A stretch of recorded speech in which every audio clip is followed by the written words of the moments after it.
আসসালামু আলাইকুম বন্ধুরা, কেমন আছেন? আশা করি সবাই ভালো আছেন।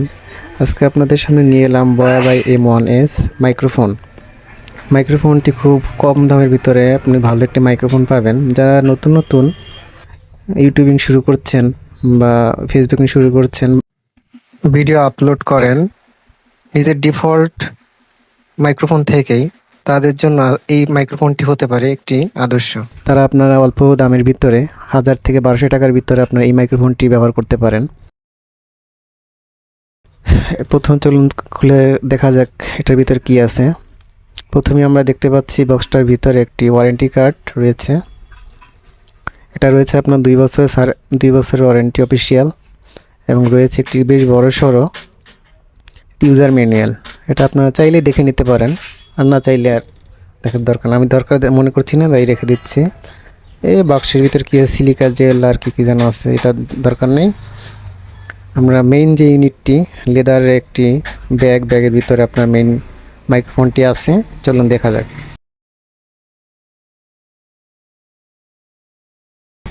মাইক্রোফোনটি আমি বিগত প্রায় 1 বছর যাবৎ ব্যবহার করছি, তেমন কোনো সমস্যা পাই না। আমার যে ভিডিওগুলো আছে মোটামুটি সবগুলোই এই মাইক্রোফোন থেকেই রেকর্ড করা। এতে আপনারা বুঝতে পারছেন যে কেমন মাইক্রোফোনের ভয়েস কোয়ালিটি।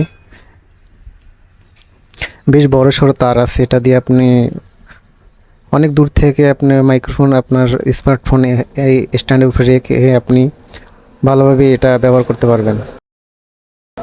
এটার সাথে একটি বেল্ট আছে, বেল্ট দিয়ে আপনার তারগুলোকে অ্যাডজাস্ট করে আপনি বেঁধে রাখতে পারবেন। একটি ক্লিপ আছে, আপনি এটা শার্টের সাথে অথবা আপনার টি শার্টের সাথে এটা হ্যাং করে রাখতে পারবেন। আর 2টি বাটন দেওয়া আছে, আপনি এটা স্মার্টফোন এবং ক্যামেরা দুটি ব্যবহার করতে পারবেন। যখন আপনি স্মার্টফোন ব্যবহার করবেন স্মার্টফোনের বাটনে রাখবেন, আর যখন ক্যামেরা ব্যবহার করবেন ক্যামেরার বাটন উপরের দিকে রাখবেন। তো বন্ধুরা, এটা নিয়ে আপনাদের কোনো মতামত থাকলে কমেন্ট বক্সে অবশ্যই জানাবেন। আর চ্যানেলটি ভালো লাগলে, এই ধরনের ভিডিও যদি আরও পেতে চান তাহলে অবশ্যই সাবস্ক্রাইব করবেন। এবং এই যে আপনি মাইক্রোফোনটা দেখতে পাচ্ছেন, উপরে একটি তুলা আছে যেটা আপনার ফ্যাস শব্দটাকে এটা ক্লিন করবে। আর যে ক্লিপটা দেখতে পাচ্ছেন, এই ক্লিপটা আমি মনে করি এটা যদি প্লাস্টিক অথবা স্টেনলেসের হতো খুব ভালো হতো। এটা কিছুদিনের ভিতরে জং ধরে গেছে, এই জিনিসটা কোম্পানি খেয়াল রাখা উচিত ছিল। তো আর কি বলবো বন্ধুরা, আজকে এই পর্যন্তই। ভালো থাকবেন আশা করি। ধন্যবাদ। আল্লাহ হাফেজ।